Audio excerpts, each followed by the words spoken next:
Salut à tous et bienvenue. Aujourd'hui, on s'attaque à un monument du programme du bac de français, Manon Lescaut. L'objectif, que vous maîtrisiez l'œuvre sur le bout des doigts. C'est parti. On va commencer par la question qui est vraiment au cœur de tout le roman. Est-ce qu'on est face à une immense histoire d'amour ou à une pure manipulation?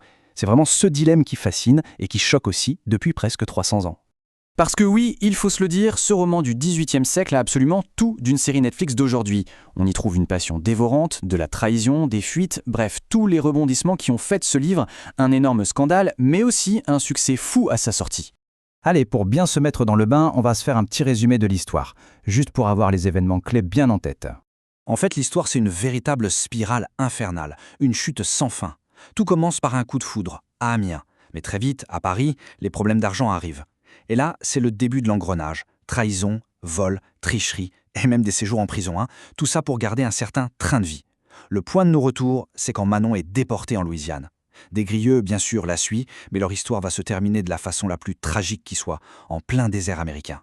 Bon, maintenant qu'on a l'histoire, intéressons-nous aux deux personnages principaux, ceux qui sont vraiment au cœur de toute cette tragédie. Qui sont-ils au fond ?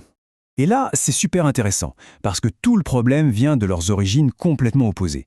D'un côté, on a Des Grieux, un jeune homme de qualité, issu de l'élite, avec un avenir tout tracé, et de l'autre, Manon. Milieu beaucoup plus modeste, elle est promise au couvent.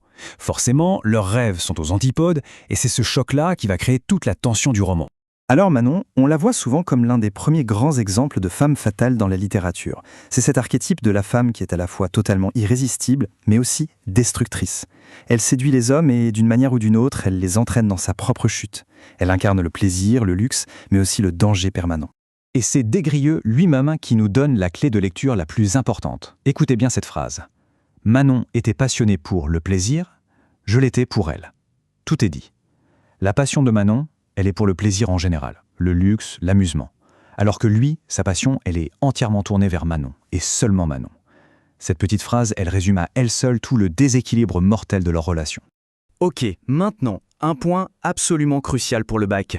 Il faut bien maîtriser les thèmes du parcours qui est associé à l'œuvre, personnage en marge et plaisir du romanesque. Le roman brasse plusieurs grands thèmes. D'abord, bien sûr, la passion, mais une passion destructrice qui pousse les personnages à vivre complètement en marge de la société. Et cette marginalité, elle passe par des transgressions constantes. Et c'est ça qui crée une partie du plaisir du romanesque pour nous, lecteurs. En filigrane, on a aussi une vraie critique d'une société où l'argent est roi. Et enfin, le thème de la fatalité, parce que Des Grieux ne cesse de se présenter comme une victime de son destin. C'est drôle, parce que même à l'époque, les grands esprits comme Montesquieu avaient tout compris.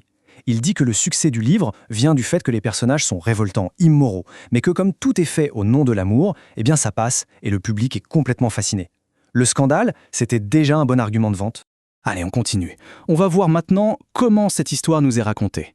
Parce que, attention, la structure du récit, c'est un point d'analyse super important. L'abbé Prévost, il utilise une forme qui était très à la mode au XVIIIe siècle, le roman-mémoire.